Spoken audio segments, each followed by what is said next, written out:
आपकी जो वर्थ है वो आप कैसे सोचते हो आपके बारे में, वो डिसाइड करती है कि दूसरे कैसे सोचेंगे आपके बारे में. Wow, nice nice.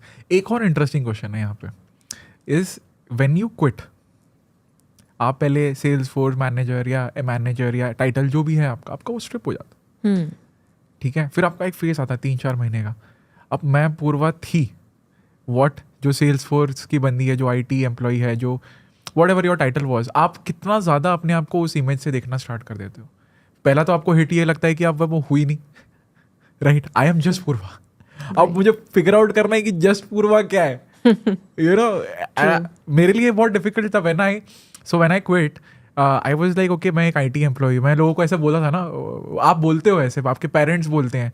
अब सडनली आपके पास में वो टाइटल नहीं है ना, आपके पेरेंट्स किसी को बोलेंगे, उनको ज़्यादा खटकती है ये चीज़ कि हम बोले तो क्या बोले, हमारा नीरज ही है, हमारी पूरा ही है.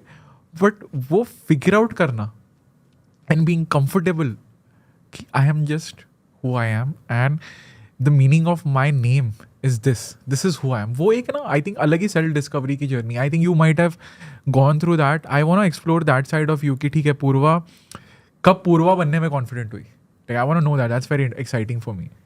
Right. In fact, the similar question was asked to me in my previous podcast also कि आपको द पूर्वा बन के कैसा लग रहा है. I said no, I've still not reached there. But actually मुझे लगता है आपकी जो वर्थ है वो आप कैसे सोचते हो आपके बारे में, वो डिसाइड करती है कि दूसरे कैसे सोचेंगे आपके बारे में. वाओ. हाँ, अगर आप ये सोचते हो कि मैं एक अंडर कॉन्फिडेंट पर्सन हूँ, I am a demotivated person, मैं हमेशा एक दुखी आत्मा टाइप्स रहती हूँ. It has happened with me. जब मेरे इनिशियल फेज़ में आई वॉज एक्चुअली अ दुखी आत्मा काइंड ऑफ अ पर्सन, तब मुझे आसपास में वैसे ही लोगों को अपने अट्रैक्ट करती थी. And they use to think that way only for me कि हाँ, ये तो हमेशा इसके लाइफ में प्रॉब्लम्स रहते हैं, ये ऐसी ही रहती है, इसको सिंपैथी चाहिए, वॉट एवर. जब से मैंने खुद को अपग्रेड किया, खुद की सोच को अपने लिए, ऑटोमेटिकली आसपास वालों की सोच अपग्रेड हो गई. Now they see me as an entrepreneur. मैं खुद सोचूं अपने बारे में, उसके पहले वो सोचते हैं, वो ये यकीन रखते हैं कि ये कर लेगी. पहले वही लोग बोलते थे इससे क्या होगा. So you have to change the perspective of how people think about you. आपको उस तरह से पोर्ट्रे करना पड़ता है. आप किसी से मिल रहे हैं तो आप instead of cribbing about your problems, आप ये अगर बोल रहे हैं उनको कि मुझे तो ये मिल गया है अभी लाइफ में and I am very happy and अब मैं इसको और कंटिन्यू करूँगी आगे करने में, they also get positivity. I tell you one incident मेरे हॉस्टल का था. वो I was a cry baby always. मतलब मुझे अगर कोई डांट दे तो I used to cry then and there. And मेरी रूममेट को डेली मैं अपना दुखड़ा सुनाती थी कि आज ऐसे हो गया ऑफिस में, आज सर ने मुझे डांट दिया एंड आई क्राइड, आज ये नहीं हो पाया मुझसे, वो नहीं हो पाया. एक दिन उसने मुझसे लिटरली बोल दिया कि पूर्वा मुझे ना तेरी बातें नहीं सुननी, मैं डिप्रेस हो रही हूँ तेरा सुन के.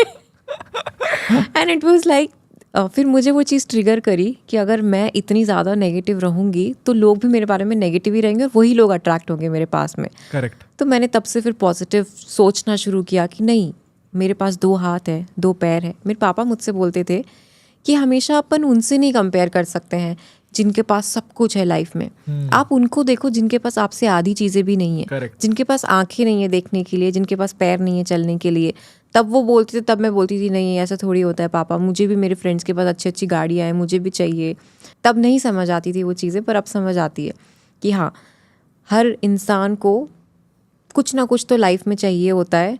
तो जब आप ऐसे लोगों से कंपेयर करना छोड़ देते हो खुद को जो आपसे बहुत ज़्यादा ऊपर है, बल्कि उनको आप एज अ प्रेरणा देख सकते हो, इंस्पिरेशन देख सकते हो कि हाँ उन्होंने किया है तो उनसे सीख के मैं कर सकती हूँ.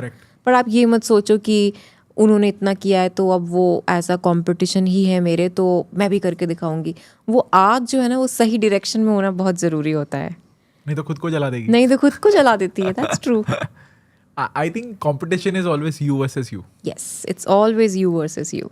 You have to become the better version of yourself and then you win in your life for sure. Thank you so much इस क्लिप को एंड तक देखने के लिए. अगर आपको ऐसी ही interesting and value adding clips देखनी है then dream with Neeraj clips को सब्सक्राइब कर लीजिए. Until then, keep dreaming. I'll see you in the next one.